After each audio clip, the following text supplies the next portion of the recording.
ఈ దినం దేవుని వాగ్దానం. ఈ ఉదయకాల సమయంలో ఈ దినం దేవుని వాగ్దానం అని ఈ చక్కటి ఆత్మీయ కార్యక్రమానికి ప్రేమతో ఆహ్వానిస్తూ, ఎలా ఉన్నారు? మీరందరూ బాగున్నారా? ఉదయం లేచారా? ఉదయకాల ప్రార్థన, ఉదయకాల ఆరాధన రోజు నేను మీకు జ్ఞాపకం చేస్తున్నా. ఎందుకు అంటే దేవుడు మనతో మాట్లాడే అవకాశం, మనము దేవునితో మాట్లాడే అవకాశం దేవుడు మనకిచ్చాడు. ఎంతోమంది దినము చూడని వారు ఎంతమంది ఉన్నారండి? నిన్నున్నవారు ఈరోజు లేరు. దేవుడు మన మీద కృప చూపట్లేదా? కాబట్టి మీరు ఎంతమంది ఉదయకాలం చక్కగా సజీవులుగా ప్రభు లేపుతున్నారు. ఉదయం లేచి వ్యక్తిగత ప్రేయరు, దేవునితో సంబంధం, మరియు మంచిగా ఉదయకాల ప్రార్థన 5 to 6 ఆరాధన అటెండ్ అవ్వండి. వాక్యం వినండి, ఆత్మీకంగా బలపడండి, లోతైన అనుభవంలోకి వెళ్ళండి, పరిశుద్ధాత్మ కార్యాన్ని చూడండి, శత్రువుకి చోటు ఇవ్వకండి. ఈరోజు రక్షణ దినం. నీ జీవితాన్ని క్రీస్తుకు సమర్పించుకో. రక్షకుడైన యేసయ్యకి నీ హృదయమి, పాపాలు క్షమించబడతాయి, నువ్వు పరిశుద్ధపరచబడతావు, దేవుడు నిన్ను దీవిస్తాడు. రెండవదిగా, ఎంతమంది ఉదయకాల ప్రార్థన వింటూ ఉన్నారు? వాగ్దానం, మీ జీవితాలని ఇంకా దేవునికి దూరంగా ఉన్నట్లయితే, అంటే ఆత్మీకంగా ఉండి పడిపోయిన అనుభవం, దేవుడిని ప్రేమిస్తున్నాడు, దేవుడు కృప చూపుతున్నాడు, ప్రతి దినము నీతో మాట్లాడుతున్నాడు, ఎక్కడెక్కడ తప్పులను సరి చేసుకొని మరలా దేవుని కొరకు బ్రతకడానికి సిద్ధపడండి. కష్టాలు, దుఃఖం, వేదన, భయాలు అన్నీ మనల్ని వెంటాడిన అవి ఏం చేయలేవండి. అవన్నీ వట్టివే, ఒకరోజు వెళ్ళిపోతాయి. దేవుడు మనతో ఉన్నాడు. దేవుని కంటే గొప్పవి అది గుర్తుపెట్టుకో. అన్నిటినీ సమాధానపరిచే, సక్రమంగా నడిపించే దేవుడు మనకున్నాడు. ఈరోజు చదువుకుందాం. నేను చదువుతున్నాను చక్కటి వాగ్దానం. మీకా గ్రంథం 7వ అధ్యాయం 11వ వచనం. నీ గోడలు మరలా కట్టించు దినం వచ్చుచున్నది, అప్పుడు నీ సరిహద్దులు విశాలపరచబడును. అంటే చూడండి, నీ జీవితంలో కట్టించే దినం అంటారు కదా, యెహోవా కట్టించని ఎడలది కట్టువారి ప్రయాసం వ్యర్థమే. చూడండి, కట్టించు. ఒకవేళ కూలిపోయిందేమో నీ ఆత్మీయ జీవితం, నీ ఆర్థిక పరిస్థితులు, నీ జీవితం, కానీ దేవుడు అలా వదిలేస్తాడని అనుకోకు. ఒక దినం ఉంది నీ జీవితాన్ని ఆశీర్వదించే దినం. ఒక రోజుంది నీ జీవితాన్ని కట్టే దినం.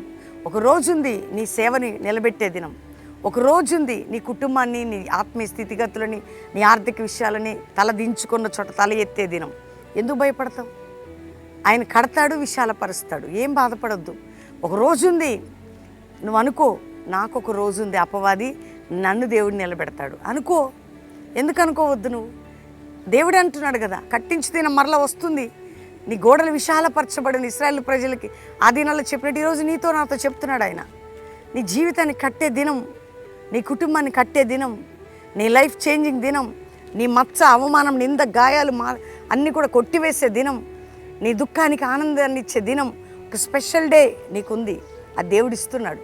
కాబట్టి ధైర్యం తెచ్చుకోండి. మా జీవితాల్లో పడి ఉన్నామండి. ఎప్పటికైనా అనుకునే వాళ్ళు వీళ్ళేం బాగుపడతారు, వీళ్ళేం పైకి వస్తారు. ఒకరోజు ఉంది, అది వచ్చింది, ఇంకా రాబోతుంది. మనం ఎప్పుడు ఇలా ఉంటామని అనుకోకండి. దేవుడు ఇస్తున్న వాగ్దానాన్ని ఎత్తిపట్టి ప్రార్థన చేయండి. నా ప్రియ ఆత్మీయ సహోదరి సహోదరులారా, మరలా నా ప్రభు నిన్ను కట్టబోతున్నాడు. అందుకని నీకు ఒక గమ్యం ఉంది, నీకు ఒక ప్రత్యేకమైన ఆశీర్వాదం ఉంది. నీ జీవితాన్ని హెచ్చించే సమయం అయింది. ఈరోజు వాగ్దానాన్ని ఎత్తిపట్టి నమ్మండి. నీ కుటుంబాన్ని, నీ ఆత్మీయ స్థితిగతులని, నీ పరిస్థితులని చక్కపరిచే సమయం ఆసన్నమైంది. కాబట్టి ఈరోజు స్పెషల్ డే, ఈరోజు బ్లెస్సెడ్ డే. ఆ దినం వచ్చింది, ఆ దినం రాబోతుంది.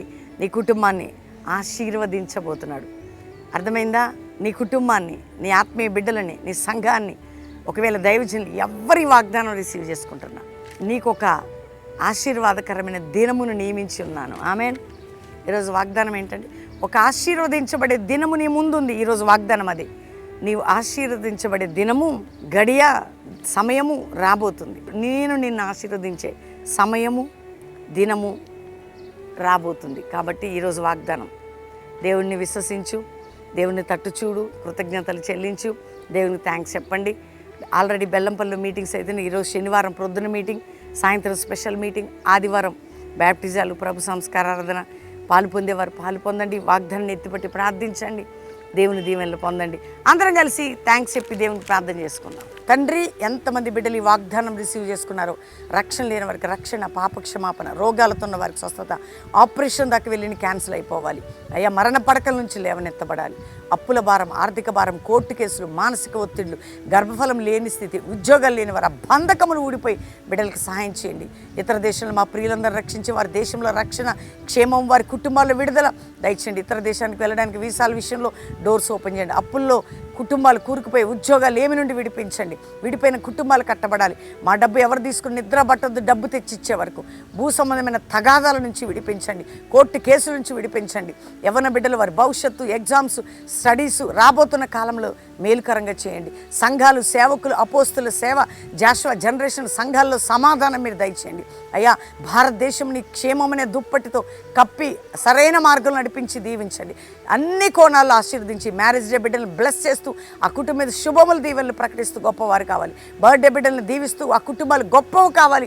యవ్వన బిడ్డలు ప్రతి ఒక్కరు బర్త్డే సందర్భంగా వారి జీవితాన్ని నూతన పరచమని, కల్వరీ మినిస్ట్రీస్ని దీవిస్తూ నీ కార్యం జరిగించమని, యేసు రక్తంతో అన్ని కుటుంబాలను సీల్ చేస్తూ యేసు నామములో అడుగుచున్నాం తండ్రి.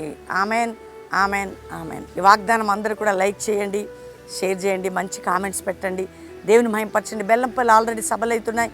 ఈరోజు సాటర్డే, మరి ఉదయం, సాయంత్రం, ఆదివారం ప్రభు సంస్కార ఆరాధన, బ్యాప్టిజాలు ఉంటాయి. అది బెల్లంపల్లిలో. కల్వరీ ప్రామిస్ ల్యాండ్లో 3 ఆరాధనలు 7 నుంచి 9, 10 నుంచి 12, సాయంత్రం 5:30 నుంచి 8:30. కాబట్టి మిస్ చేసుకోకండి, పాలు పొందండి.